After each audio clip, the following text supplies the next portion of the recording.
What's up, Chatty Betty Gang Squad? This is your girl Chat with Kay, and I'm back with another Table Talk Tuesday. But if this is your first time tuning into my channel, there's something I ask that you do, and that is click like, click share, and click subscribe.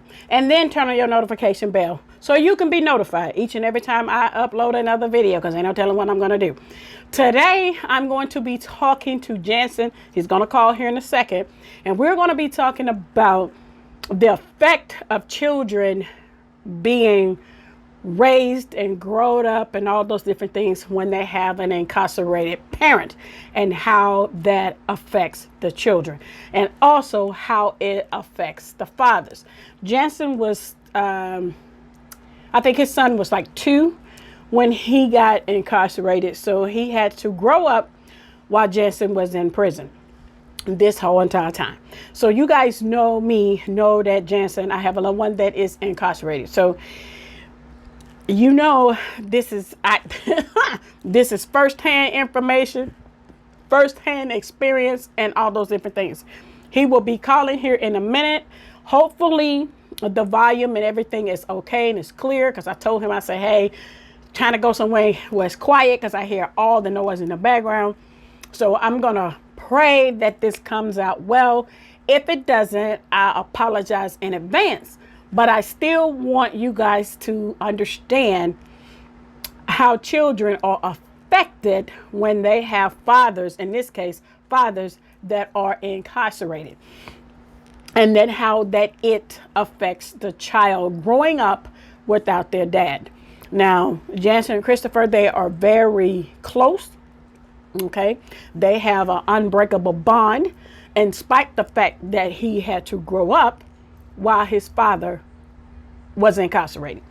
And his son has actually turned out to be a very well respectable young man.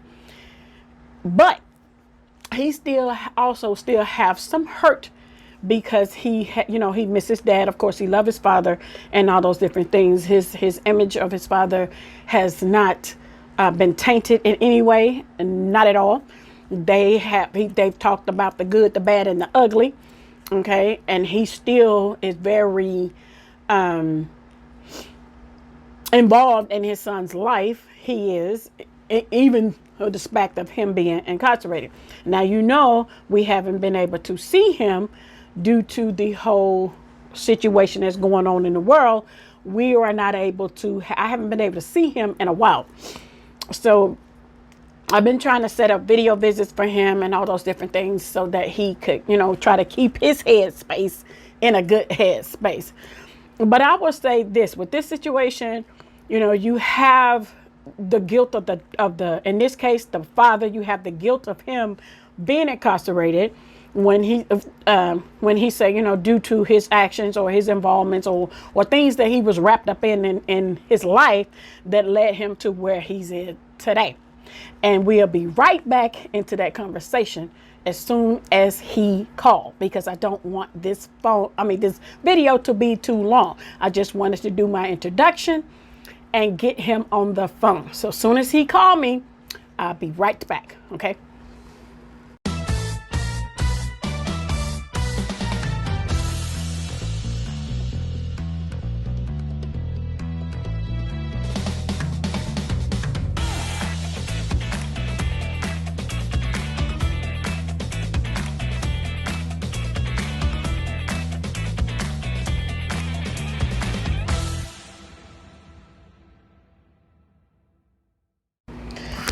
Hi guys, I'm back, and he's about to call right here in a second.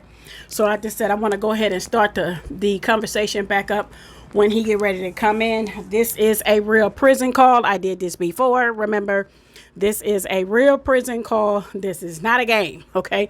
And I wanted to do this type of conversation because I think it's needed, right?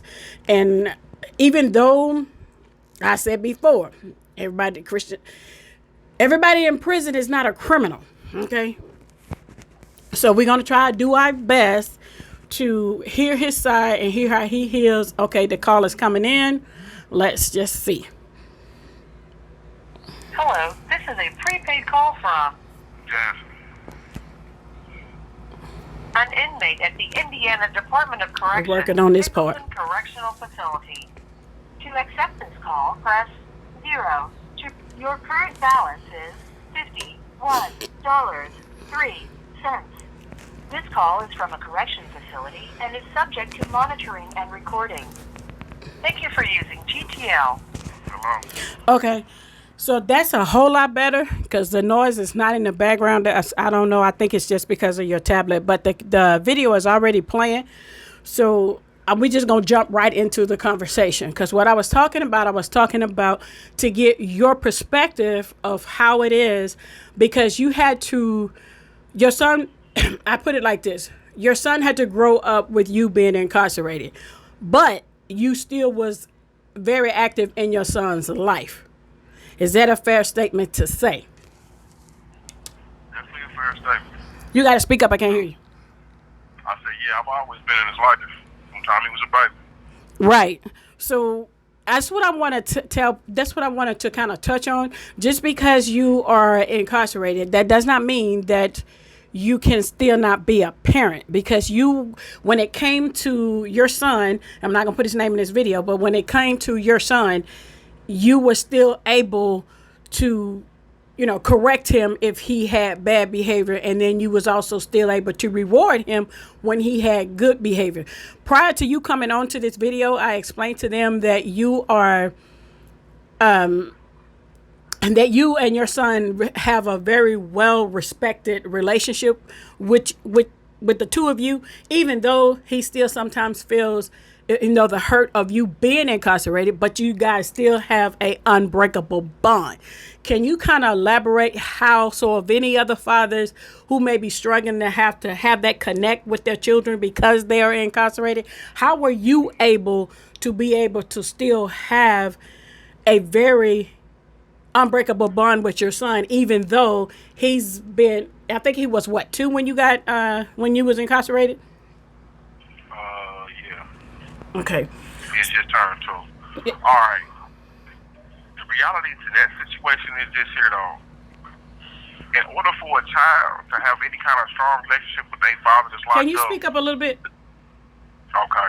I said in order for a child to have any kind of relationship with a parent who's locked up, the first issue is with the other parent. Mm-hmm. To my son's mother's credit, she never denied me to my son. She never allowed nobody else to play daddy. And she always made a way for me to either talk to him or bring him to come and see me. That was first and foremost. Now, as far as my personal dealings with my son to help build that bond, the key was to never lie to my child. I know a lot of people be like, oh man, you had to lie. From the time that my son was old enough to talk back to me, I have never lied to him. There's things that I would not tell him because, plain and simple, he wasn't ready to hear it and he couldn't process the information. And like I would tell him, he would ask me questions, Daddy, why are you in prison? Daddy, why this? Daddy, why that? And I would tell him period point blank, when you are old enough to ask me the question in a proper manner, I will answer anything that you ask me. And to this day, if anybody ever asks him, did your dad lie to you? I've always been honest with him. Mm-hmm. Because dealing with these kids, if you deceive them once, even if you consider it an innocent deception, they will always remember that. And if you establish a pattern of deceiving them, they won't listen to you. And I talk to my son from the standpoint not of, I'm your daddy, you gonna listen to me, but I've made the mistakes that you're gonna make. If I tell you something, understand that I'm telling you from a point of experience. I can't tell you the right or the wrong to do to anything because this is your life that you have to live. But I'm going to give you the pros and cons of whatever it is you come to me with. I may not like everything you choose to do, but if I see that you hell-bent on this, and I apologize if that's a word that I can't use. Yeah, you can use that. That's fine. Okay.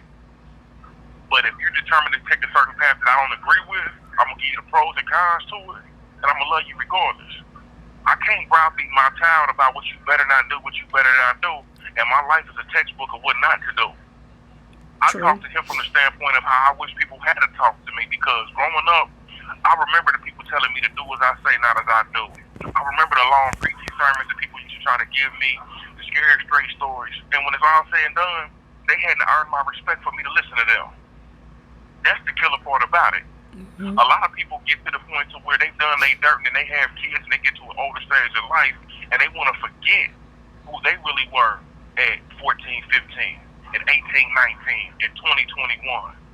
My son will be 25 years old this year. There's stuff that he does that drives me crazy, but I have to remember he's making his own mistakes. Yeah. All I can do is talk to him as a man to a man. My son asked me one day, he said, "Daddy, do you see me as a man?" Absolutely. But I also see you as my brother, and I also see you as my friend. All those roles are interchangeable, and for me to have the bond that I have with my son, I have to take all those roles in at one time. Wow. And that sometimes to me, you know, everybody's parenting skills are different, right? But I will say to Jensen, he's always kept it 100 with me, no matter what. The good, the bad, the ugly. Even though sometimes the truth may be hard to hear, but you can only have to hear the truth once. But if it's a lie, you got to hear another lie to cover up this lie, to cover up that lie. So he's always been 100 with me, whether I wanted to hear it or not, you know. But that's just how we are able to stay connected the way that we are, you know. And then Jensen would always tell me that's a deal breaker for him if, you know, if lies is coming to the process. So when he says that he always never lied to his child, I believe that 100%. I have no qualms, no dispute. And I know some people may say, oh yeah, everybody's lied to their children at one point in time. And I will agree to that to some aspect, because a parent could be just protecting their child, but still not, and tell them the truth later. That has also happened. But for you, Jensen, when it's time that you were able to see Christopher, what type of mindset did that put you in when it was time for us, as like when we came to see you and it's time for us to go? Sometimes does a visit help or do they hurt is what I'm getting at. So can you elaborate on that just a little bit to see if our thought process is the same with that question? The sad truth about it is every visit hurts and helps. That's the sad reality of it. It hurts because I can't go with you. But seeing your loved ones, being able to touch them, that actually gives people stuff to look forward to. Because every time I go to see my family, I literally have to change my thought process in order to go see them. There are things that I have to literally put on the shelf, put in a little bitty bottle, and push to the back in order to process my family time. And when I walk away from my family, a large percentage of what hurts is I have to now go back into that other place, in that other mindset that I got to forget for a couple hours of the day. Mm-hmm. You understand what I'm saying? Right. But it always helps because I've seen people who don't have anybody. I mean, literally, they've been locked up 10, 15, 20 years, and they might have had a half a dozen visits. It changes your thought process. When you feel as if I'm in here and nobody's caring about me enough to even come and check on me, or for those who are even less fortunate to where they literally have nobody to come and check on them, their vision and their focus is different. Home doesn't have a tangible to them. What they're working to get home to or go home to or even be free to is not the same as somebody that says, I have a wife, I have a child, I have a mother, I have family that loves me and wants me to be there. I can see and picture what my freedom looks like, whereas people who have nobody who come and see them, a lot of times they don't. And that's crazy, because at the end of the day, it affects us too, because it's a lot of times that I've come to see you, and then when I get home, it's be so emotional, and then I just cry a lot. And I would tell Jensen that I was upset, or sometimes I wouldn't, because I didn't want to spoil the family time or the happy moments that we can now have when we go in there to see him. So I would always have to just, put myself to, like he said, he had to get his head right to come and see us, and I had to put my head right to come and see him. And then when you leave, you go right back to that man, and you start hurting all over again, because you don't want to leave your loved one in there. But we all do understand as part of the process, and one day this too shall pass. I do wholeheartedly believe that. So it's just getting to that point. Now, Jensen, I can ask you this. and we can't say the C word of why we haven't been able to come and have a visit with you, but due to the fact that for the last year, because we haven't been able to come and have a visit because of what's going on in the world that prevented that, has this been very difficult for you? Because we've never went this, well, maybe when I was in Florida, went this long without me having been able to be able to come and see you. And then things switch up so much. I think now that I got you on the phone, I think I really figure out how to do my video visit now, but that's no here nor there. But how has the fact that we've been forced to be apart, not by our own actions, but because of what's going on in the world, how have you been able to cope with that situation? That's a question right there. Okay. And I mean, the conversation me and you just had the other day, you know why I'm saying that. Right. But let me explain this. Over the last year, for me, last year this time I was in quarantine because of events going on in the world. Mm-hmm. In the course of this year, aside from being cut off from our families, we've also been cut off from each other. Because in here, this is a world unto its own. Whether people want to acknowledge it or not, you still exist. And you make the best of your environment in here regardless.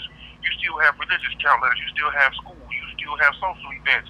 There are things that people do to still maintain some level of normalcy. Due to the things that have transpired throughout the course of this year, gatherings of any number have been suspended.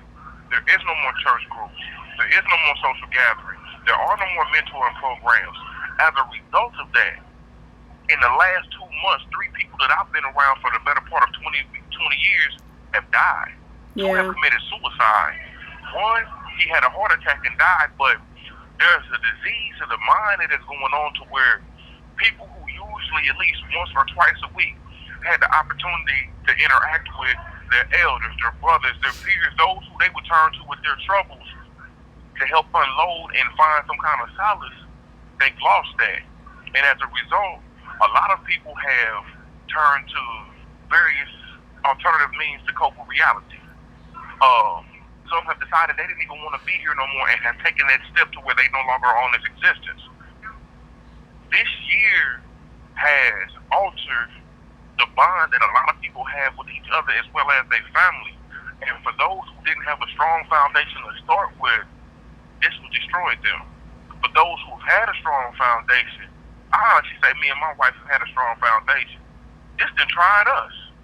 Yeah. I mean, so this detachment over this last year is trying to not be able to physically touch the people that you love for an indeterminate amount of time, because as we stand right now, there's still a question mark as to when I will get to hug my family again. It is. And that's the hard part about it.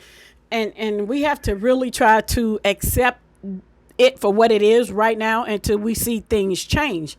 But I just wanted to get his perspective of how he was able to be able to still discipline his child from afar, because he was there, and I've witnessed him sometimes. Well, I ain't gonna say witness, but I know I've had conversations with him when he had to be the parent, and sometimes it's hard to balance the roles for some people. But Jansen has been very firm about his beliefs and things that and how he carry himself and things that what he stand for and what he represent. So for me, he and I had a conversation. Remember when we had the conversation and I said that, or we all said that, well, when I'm talking to you, but I've said this to other people, when I say that everybody in church aren't Christians, everybody in prison aren't criminals, everybody that's in your face is not your friend. And that is the reality of it.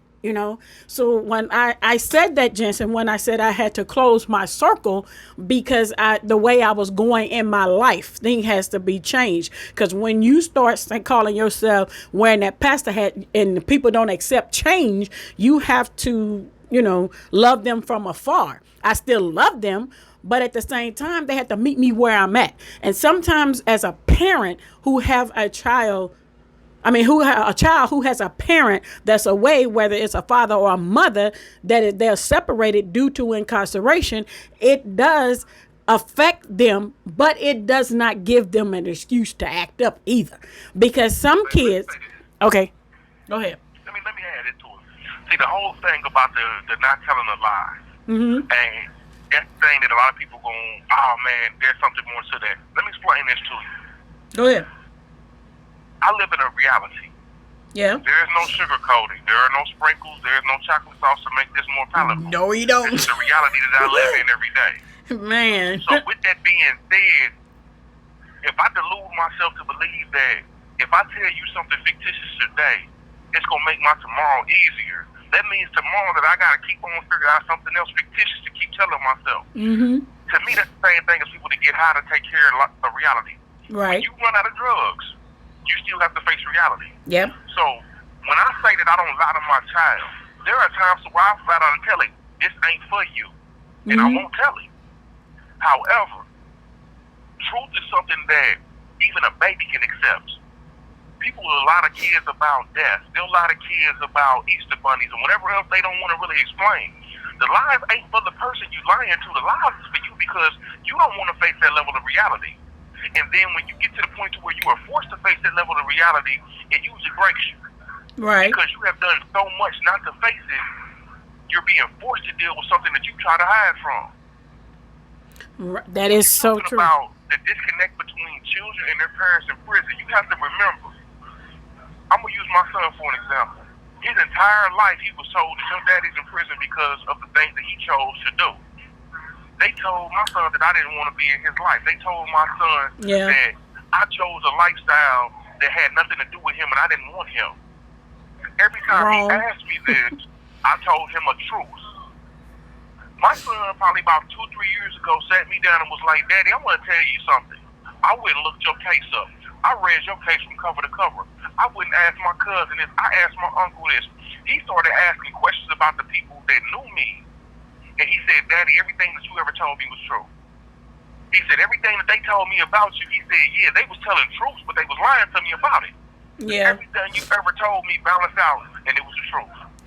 Why do you think that they was doing that to him, though? Do you think that they was trying to put a wedge in between you and him and wanted the disassociation because of what got you there?